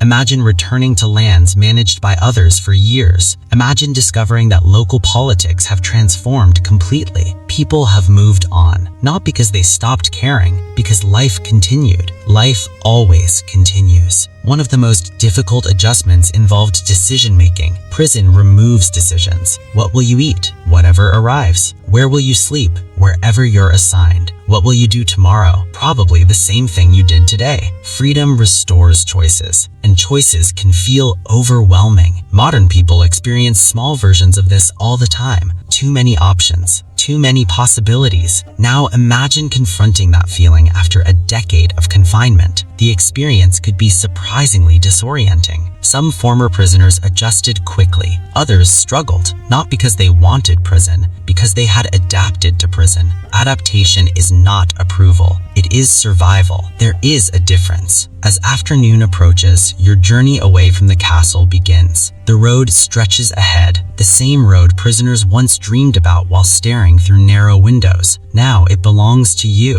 You can follow it anywhere, at least in theory. Reality, of course, remains complicated. Many released prisoners faced practical problems: money, housing, employment, Political uncertainty, family disputes. History rarely provides tidy endings. A prisoner leaves captivity. Wonderful. Now what? The answer varies enormously. Some returned to positions of power. Some rebuilt their lives. Some entered religious communities. Some traveled. Some vanished from historical records entirely. The last category was surprisingly common. A person appears in prison documents, then disappears forever. History loses track, not because the story ended, because the paperwork ended. Human lives continue long after historians stop watching. Now let's consider another emotional challenge: resentment. Some former prisoners carried it for years, decades even. Again, understandable. Captivity leaves marks, lost opportunities, lost relationships, lost time. A man imprisoned at 20 may emerge at 40, entire chapters of life gone. No amount of compensation truly restores them. Many former prisoners spent years processing those losses. Others focused on the future. Others did both. Human beings rarely respond to hardship in identical ways, which is one reason history remains endlessly fascinating. People surprise us, sometimes for the better, sometimes for the worse, often for both simultaneously. As evening begins approaching, you pause on a hillside overlooking the castle. The fortress stands in the distance, massive, silent, ancient. For years, it dominated your existence. Now it is merely part of the landscape. That transformation feels important somehow. The prison has not changed. You have, or perhaps both have changed. The distinction hardly matters. What matters is that the walls no longer surround you. The doors no longer control you. The future, uncertain as it may be, belongs to you once again. And uncertainty looks very different when accompanied by freedom. The sun slowly lowers toward the horizon. Golden light washes across fields and forests. The road continues onward. Somewhere ahead lies home, or a new home, or a life that has not yet been imagined. The exact destination remains unclear, but that uncertainty no longer feels frightening. It feels open, and that is a very different thing. Tomorrow we'll continue beyond release and explore what happened to former prisoners afterward. The stories of those who rebuilt fortunes, reclaimed titles, started entirely new lives, or discovered that freedom itself could become the beginning of an entirely different adventure. For now though, the castle fades into the distance. The evening air feels cool and clean, and for the first time in a very long time, there is no locked door waiting at the end of the day. Only an open road disappearing toward the horizon beneath the fading light of a medieval sunset. Learning how to be free again. The next morning feels different, not because the sun has changed. The sun remains entirely unconcerned with your personal circumstances. It rose yesterday, it rises today, it will rise tomorrow. The universe has always displayed a remarkable commitment to consistency. No, what feels different is something much smaller. You wake up, and for a moment, you do not know where you are. There is no stone wall inches from your face, no damp ceiling, no familiar prison door, no distant sound of keys. Instead, there is a wooden room, a roadside inn perhaps, or a monastery guest chamber, or a spare room offered by a sympathetic farmer. The details matter less than the realization. You are free. And yet, your body has not entirely received the message. For a few moments, you listen, waiting for sounds that never arrive, waiting for the routine that once governed every day. Humans are creatures of habit. Break a routine long enough and it becomes life. Then remove that routine and the absence feels strange. Many former prisoners described experiences exactly like this. Not dramatic emotional breakdowns, just small moments, unexpected moments, moments when captivity lingered in memory even after captivity ended. A former prisoner might wake before dawn because prison schedules trained him to do so. He might save food instinctively. He might feel uneasy around locked doors. He might count guards without realizing it. The habits survive longer than the prison, sometimes much longer. Now imagine leaving captivity after 10 years, or 15, or 20. A great deal can change in 20 years. Fashions change, politics change, technology changes, language changes, people change. The world keeps moving, always moving. History rarely pauses to wait for anyone. This created an unusual challenge for long-term prisoners. They had to learn the world again. A knight imprisoned as a young man might emerge middle-aged. A prince captured during childhood might return as an adult. A noblewoman confined during one political era might be released into another. Imagine sleeping through an entire chapter of history, then waking up and trying to catch up. It would be exhausting, and sometimes it was. Let's drift toward one of history's recurring themes, the returning prisoner, the person who comes home after years away. At first glance, it sounds simple. People celebrate, families reunite, everyone lives happily ever after. History, unfortunately, rarely cooperates with simple endings. Reality tends to be messier. A man returns home, wonderful. His family is delighted, also wonderful. Then practical questions appear. Who has been managing the estate? Who controls the finances? Who makes decisions? What happens now? Suddenly, freedom involves paperwork, an alarming amount of paperwork. History often disguises itself as administrative inconvenience. Many former prisoners spent years untangling the consequences of their absence. Land disputes, inheritance questions, financial problems, political complications. The world had not remained frozen while they waited. It never does. One particularly fascinating example appears again and again among medieval nobles. A captive returns expecting everything to be exactly as it was. Nothing is exactly as it was. The castle remains. The people remain. Yet relationships have shifted. Children have grown older. Allies have changed priorities. Servants have developed new loyalties. Entire social social networks have evolved. The prisoner returns home but feels slightly like a visitor, not because he doesn't belong, because time has continued moving. This happened often enough to become almost predictable, and honestly, it remains familiar today. Anyone who has been away from home for many years understands the feeling. You return expecting recognition. Instead, you discover that both you and the place have changed. As afternoon approaches, you continue traveling through the countryside. The freedom still feels strange. You stop when you want, walk where you want, rest when you choose. Simple decisions, yet they feel luxurious. A prisoner's appreciation for ordinary freedom can be profound. Consider something as simple as choosing a direction, left, right, straight ahead. For years, someone else made those choices. Now the decision belongs to you. Such small things become meaningful after captivity. The ability to close a door, the ability to open one, the ability to leave. Freedom often consists of tiny actions that rarely receive attention until they disappear. Let's talk about another challenge former prisoners faced: trust. Prison changes how people view trust, sometimes dramatically. Imagine being betrayed, captured, confined, perhaps by political rivals, perhaps by former allies, perhaps even by family members. History contains plenty of examples. Royal families in particular treated betrayal almost like a competitive sport. One brother imprisons another, a cousin changes sides, an uncle supports the wrong claimant, a nephew starts a rebellion. The family reunion becomes somewhat awkward. After years of such experiences, trust becomes complicated. Former prisoners often approached relationships cautiously, understandably so. If captivity teaches anything, it teaches uncertainty. Not everyone responded this way. Some emerged remarkably forgiving, others emerged remarkably suspicious. Most landed somewhere in between. Human personalities remain wonderfully varied, even under similar circumstances, especially under similar circumstances. Now imagine a former prisoner attending a feast, a proper medieval feast. Long tables, roasted meats, wine, music, conversation, everything that prison life lacked. At first, it sounds wonderful, and it probably was, for about an hour. Then another strange reality appears: crowds, noise, activity. After years of confinement, large gatherings could feel overwhelming. Too many voices, too much movement, too much choice. Freedom itself occasionally required adjustment, not because prison was preferable. Never confuse adaptation with preference, because humans adapt to whatever environment they inhabit. That adaptation does not disappear instantly. The mind needs time, the body needs time, the heart perhaps needs even more time. As the sun slowly moves across the sky, your thoughts wander toward another group of former prisoners, those who never returned to their old lives at all. Some chose entirely new paths. A noble might enter a monastery, a former captive might become a diplomat, a soldier might become a writer, a prince might dedicate himself to religion. Captivity changed priorities. Years spent staring at stone walls encouraged reflection. People reconsidered ambitions, goals, values. What mattered before imprisonment sometimes mattered less afterward. What seemed insignificant before sometimes became essential. History contains countless examples of individuals transformed by confinement. Not always positive, not always negatively, simply transformed. Because years spent alone with one's thoughts rarely leave a person unchanged. Even the most stubborn personalities absorb something from the experience, and medieval prisons offered plenty of time for thinking, possibly more thinking than was strictly necessary. As evening approaches, you arrive at a small village. Smoke rises from chimneys, children play near a well, farmers finish their work, dogs wander around looking extremely confident despite possessing no obvious responsibilities. Some traditions remain eternal. The village feels peaceful, ordinary, and perhaps that is the greatest surprise. After years spent imagining freedom, freedom often looks remarkably normal, not dramatic, not glorious, just ordinary life. People working, families eating dinner, neighbors talking, children laughing, the simple routines that prisoners miss most. Not grand adventures, not heroic quests, ordinary moments. The privilege of participating in ordinary life, history's most underrated luxury. The sky begins darkening, stars appear one by one, and as you settle into another night of freedom, a realization quietly arrives. The prison is gone, but the story continues. Release was not the ending, it was merely another beginning. Tomorrow we'll meet former prisoners who rose to astonishing power after release, including captives who became kings, rulers, and influential figures despite spending years behind walls. Because medieval history contains many strange twists, but few are stranger than the prisoner who eventually ends up wearing a crown. And as we'll soon discover, that happened more than one might expect. For now though, the road stretches quietly beneath the stars. The night air feels cool, the world feels wide, and for the first time in a very long time, tomorrow belongs entirely to you. Part 14. The Prisoners Who Came Back Stronger. Morning arrives over a quiet medieval landscape. Mist hangs above the fields. Birds drift across a pale sky. Somewhere in the distance, church bells greet the day. The world feels calm, steady, almost sleepy, and after spending so much time inside prison walls, you find yourself noticing ordinary things more carefully. The shape of clouds, the smell of wet grass, the sound of wagon wheels on a distant road. Freedom has a curious habit of making small things feel important. Of course, not every former prisoner simply returned home and settled into ordinary life. Some did, many did, but history also contains a fascinating collection of people who emerged from captivity and somehow managed to climb even higher than before, which sounds unlikely and often was. Yet human history has always enjoyed surprising plot twists, especially when kings, nobles, and ambitious aristocrats are involved. Those people rarely allowed a little thing like imprisonment to interfere with their long-term plans. Sometimes they treated prison almost like an inconvenient scheduling conflict. One of the strange realities of medieval politics is that imprisonment was often temporary. A noble might lose power, then regain it. A prince might be captured, then restored. A future king might spend years under guard before eventually sitting on a throne. The medieval world was remarkably unstable, which created tremendous opportunities for unexpected comebacks. And nobody loves a comeback story more than history. Let's begin with a simple truth. Captivity often became part of political life, especially among elites. Powerful people were constantly arresting one another, capturing rivals, detaining claimants, holding hostages, securing political leverage. It happened so frequently that imprisonment sometimes resembled an unofficial stage of aristocratic career development. Not a pleasant stage, but a common one. Imagine a young prince. His father loses a conflict. The prince is taken hostage. Years pass. He grows older in captivity, learns languages, observes politics, studies people. Then one day, circumstances change. A treaty is signed. A ruler dies. An alliance shifts. The prisoner is released. And suddenly, the former captive possesses something unusual: perspective. Prison teaches observation, patience, restraint. Not everyone learns those lessons. Many do. The people who learned them sometimes became surprisingly effective leaders because they had spent years watching rather than commanding, listening rather than speaking, waiting rather than acting. History occasionally rewards those skills. Not always, but often enough to notice. Now let's float gently toward one of the most famous examples, Richard I.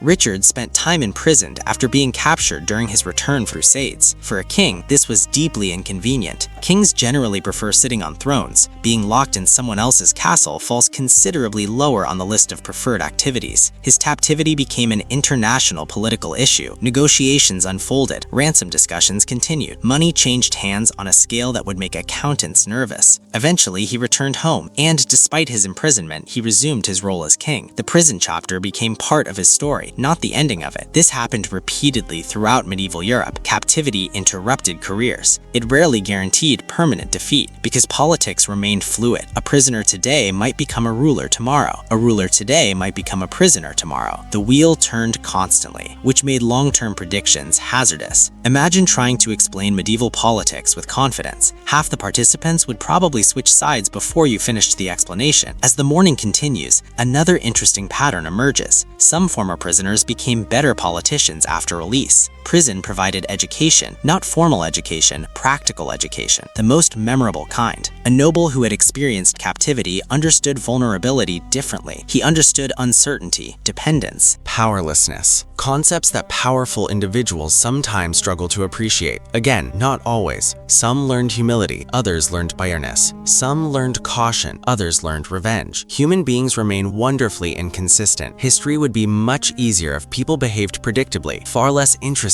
though. Let's consider another advantage captivity occasionally provided: network. An odd word for prison perhaps, yet remarkably accurate. Remember all those conversations we discussed earlier? The friendships, the rivalries, the endless storytelling? Those relationships did not disappear after release. A former prisoner might maintain contact people met during confinement. Political alliances sometimes emerged from shared captivity. Friendships formed behind walls occasionally influenced events years later. Prison created connections, strange connections, unexpected connections, but real ones. History is filled with relationships forged under difficult circumstances. Some of the strongest bonds emerge precisely because circumstances were difficult. People remember who shared hardship with them. They also remember who caused it. The second category tends to inspire less affectionate recollections. By afternoon, the road carries you through villages and market towns. Life unfolds around you. Ordinary life, the kind prisoners dream about. A baker opening his shop, children chasing one another through muddy streets, farmers arguing about prices, merchants discussing trade, the small dramas of everyday existence. And it becomes clear why so many former prisoners value ordinary life after release. Captivity teaches appreciation, not universally, not magically, but frequently. Many historical accounts mention former prisoners enjoying simple freedoms, walking, traveling, eating with family, sleeping without guards nearby. The experiences sound modest, because they are. That is precisely the point. The greatest luxuries often appear ordinary until they disappear. Now let's drift toward a slightly darker reality. Not every former prisoner succeeded. History remembers the dramatic comebacks. History loves dramatic comebacks. But many captives faced difficult futures, lost fortunes, damaged reputations, broken politicals. The Middle Ages offered no guaranteed second chances. Release opened possibilities. It did not guarantee success. Some rebuilt their lives, others struggled, others vanished quietly from historical records. Entire lives reduced to a few surviving documents, a prison record, a legal notice, a brief mention in a chronicle, then silence. Historians encounter these individuals constantly, people who appear briefly, then disappear. It serves as a useful reminder. For every famous king or noble, thousands of ordinary people experienced captivity too. Most left no detailed accounts, no dramatic memoirs, no monuments, yet their experiences mattered just as much to them. History's spotlight illuminates only a tiny fraction of humanity. The rest remains hidden in the shadows. As evening approaches, your thoughts settle on a broader truth. Prison did not define every prisoner. It shaped them, influenced them, changed them, but it did not necessarily determine the rest of their lives. Some became rulers, some became advisors, some became scholars, some became farmers, some simply returned home and tried to build peaceful lives. Each path differed, each story unfolded differently, and perhaps that is the most human aspect of all. There was no single way to recover, no universal outcome, no predictable ending, only individuals moving forward as best they could, just as people always have. The sun slowly sinks toward the horizon. Golden light stretches across fields and forests. A cool breeze moves through the trees, and somewhere ahead lies another chapter, because our journey through medieval imprisonment is not quite finished. Tomorrow, we'll explore the prisoners who never left, the forgotten captives, the men and women whose confinement stretched so long that entire generations passed around them, the people history nearly forgot, and the strange, quiet lives they built inside walls that seemed to outlast them. For now, though, evening settles gently across the countryside. The road grows quiet, the stars begin to appear overhead, and somewhere beneath that endless sky, former prisoner walks freely through the darkness, carrying memories of stone walls that no longer stand between him and the world. The prisoners the world forgot. Morning arrives beneath a blanket of gray clouds. The countryside is quiet. A cool wind moves through the trees. Somewhere far away, a bell rings. Life continues, as it always does. And that simple fact brings us to one of the saddest realities of medieval imprisonment. Most prisoners eventually left, through release, through ransom, through negotiation, through political change. But not all of them. Some remain, year after year, decade after decade, while the world outside continued moving forward. History remembers famous captives, kings, queens, princes, powerful nobles. Those people generated records, letters, chronicles, official documents. Someone cared enough to write things down. The forgotten prisoners rarely received that luxury. Their stories often survive only in fragments, a name, a date, a brief mention in an account book, then silence. And yet these individuals experienced some of the longest, loneliest imprisonments in medieval history. Imagine arriving at a castle as a young man, 20 years old perhaps, strong, healthy, certain that your situation will soon improve. Surely someone will negotiate your release. Surely circumstances will change. Surely this is temporary. Then years pass, 5 years,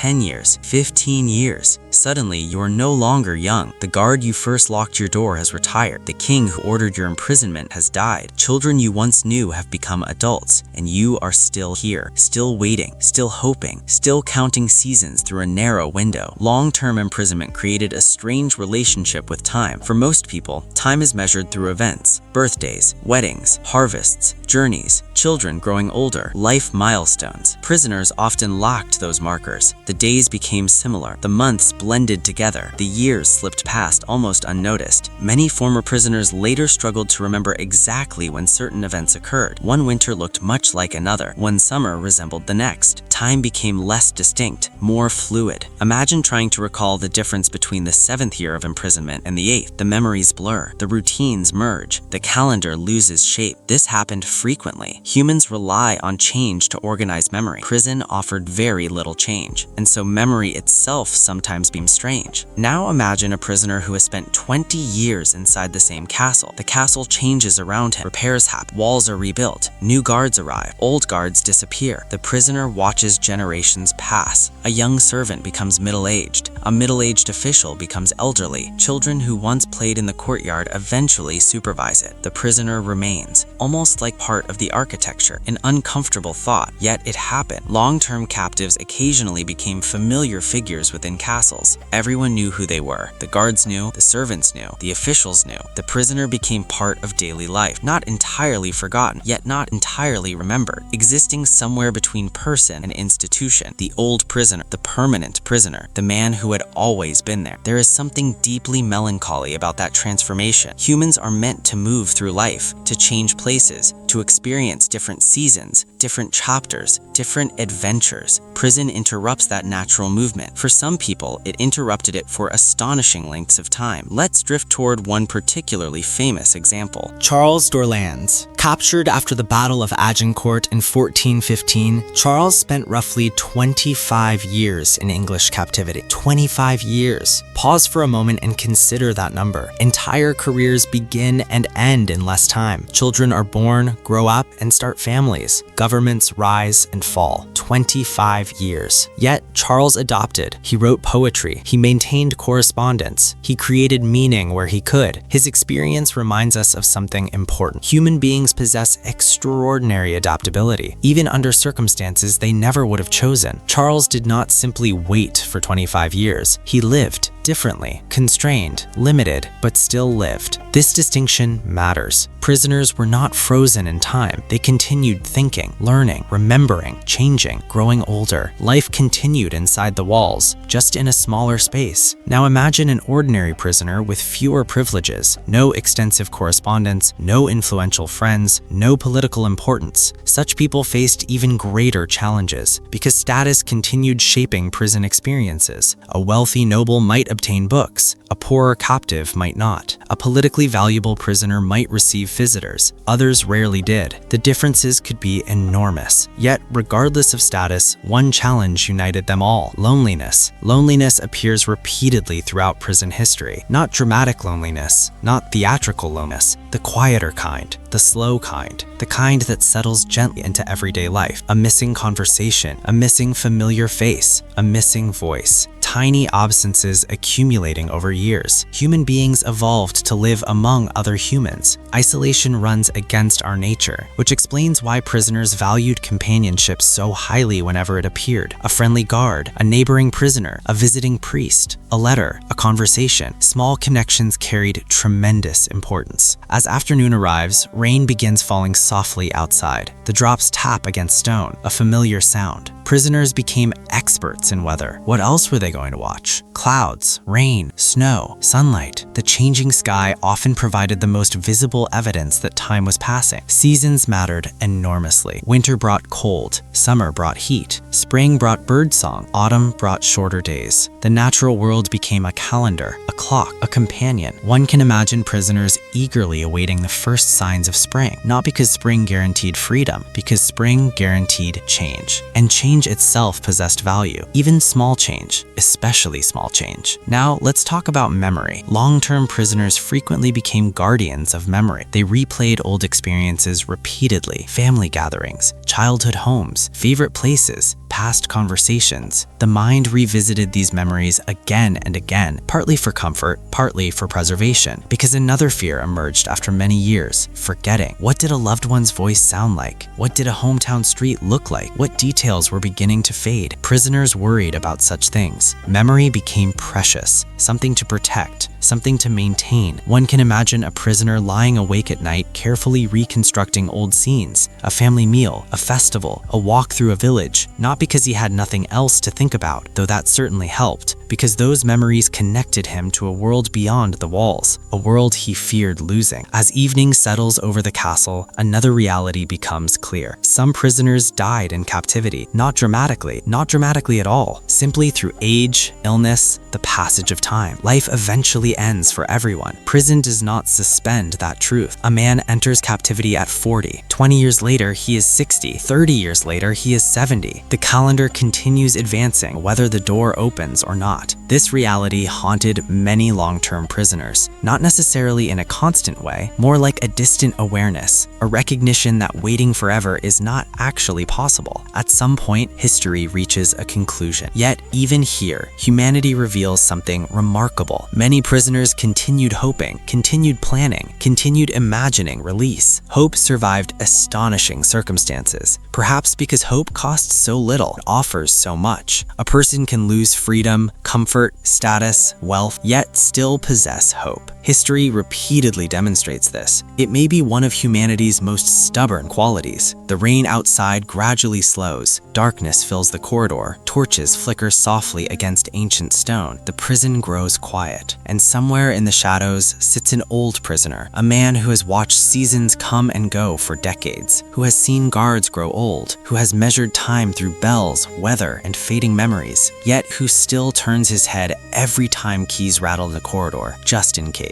Because no matter how many years pass, part of him still wonders whether tomorrow might finally be the day. And perhaps that quiet hope is the most human thing in this entire castle. Tomorrow we'll move toward the final chapters of our journey and explore what medieval people themselves thought about prison, justice, mercy, and punishment. Because the prison walls tell one story, the ideas behind those walls tell another, and both shaped the medieval world in ways that still echo today. For now, though, the castle sleeps beneath the rain-washed night. The torches burn low, the old prisoner closes tired eyes, and beyond the walls, the seasons continue their endless journey across the centuries.